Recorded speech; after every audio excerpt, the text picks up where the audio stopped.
মাদ্রাসা। আজকের মাহফিলের সভাপতি আলহাজ খন্দকার রুহুল আমিন সাহেব, আহ্বায়ক স্নেহাস্পদ মৌলানা মুফতি সৈয়দ নজিবুল্লাহ সাইমন সাহেব,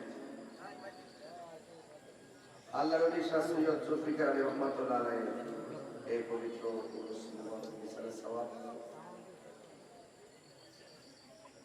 মঞ্চভূষ্ট আছেন আপনাদের এলাকার সম্মানিত খতিব আমার স্নেহাস্পদ আল্লামা মুফতি আরমান আলী রেজভী সাহেব।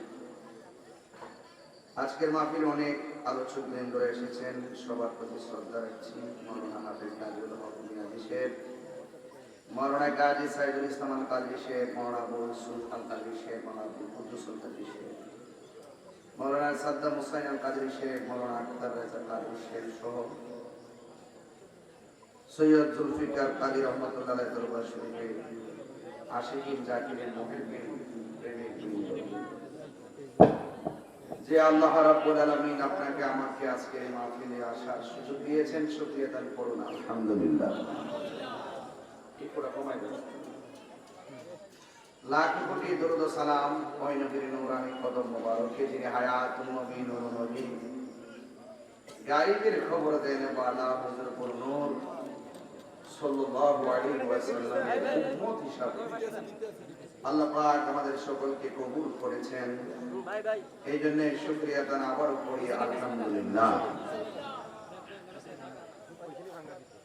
এই আল্লাহর ওলির দরবারে যারা এসেছেন আপনারা কি খুশি না বেজার?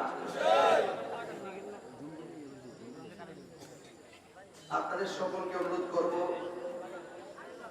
ধৈর্যের সাথে আদবের সাথে আলোচনা শুনবেন, কেউ কথা বলবেন না।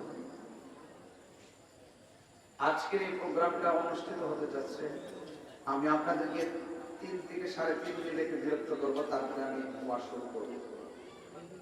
বাহিরে যারা দাঁড়িয়ে আছেন আস্তে আস্তে করে ভিতরে ঢুকে বসুন। আল্লাহ যেন আমাদের সকলের তরে আজকের মাহফিলটাকে না জাতি উসিলা বানায় দেবেন। আমিন। ইন্তেজামিয়া কমিটি আমাকে বলছেন এই সুমহান আল্লাহর ওলির দরবারের মাহফিলে আপনাদেরকে একটু শরীক থাকার জন্য, আপনারা যেন এই মাহফিলের সওয়াবটা নিতে পারেন। আল্লাহর হাবিব বলেন হাসরের মাঠে 7 প্রকারের মানুষকে আল্লাহ পাক আরশের নিচে ছায়া দিবেন। এর মধ্যে এক শ্রেণী হলো যারা আল্লাহর সন্তুষ্টির জন্য দান করে, দানশীল ব্যক্তি। তো ওয়াজের শুরুতেই আমি আপনাদের কাছে কিছু টাকা চাইব। সময় ক্যামেরা লাগাক, মানুষ একটু আসুক বসুক। একটা লোক হাত তুলে বলবেন হুজুর যদি 10,000 নিয়ে আসেন আমার কাছে দিয়েন, নগদ বাকি না। যদি 5,000 নিয়ে আসেন আমার কাছে দিবেন, 2,000 আনলে আমার কাছে দিবেন। তবে আমি চাইবো একটা লোক প্রথম হাতটা তুলেন যে হুজুর আমি আমার আব্বা আম্মা রুহের মাগফিরাতের জন্য আমি নগদ 1,000 টাকা দিব। নিয়ে আসেন। বলতে দেরি দিতে দেরি নাই। এই লোকগুলো আল্লাহর কাছে খুব প্রিয়, কারণ আস্থা